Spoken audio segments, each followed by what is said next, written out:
ulat ng madaming netizens ang naging revelasyon ng mommy ni Julia Barreto, na si Marjorie Barreto, na may kaugnayan sa relasyon ng anak niya sa aktor na si Gerald Anderson.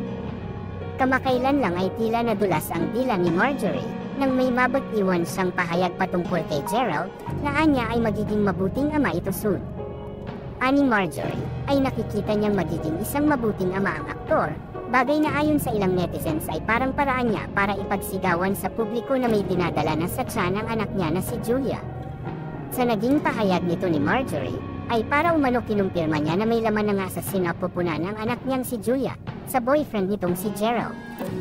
Ang malaking pasabog nito ni Marjorie, ang siyang nagbigay ngiti sa mga taga-suporta ni Julia at Gerald, kasi sa wakas ay nagbunga na din ang pagmamahalan ng dalawa. Mukhang dininig na ni Gerald ang kahilingan ni Julia na kagustuhan nitong magkaroon na ng anak bago pa ito umabot sa edad na 30, at susunod na dito ang tuluyan na paglagay nila sa tahimik. Sa ngayon ay wala pang pahayag ang dalawa patungkol sa balitang ito, pero malaki ang kutob ng mga netizens dahil sa bibig na umano ng mommy ni Julia nang galing, at wala naman masama dahil nasa tamang edad na rin naman daw ang dalawa.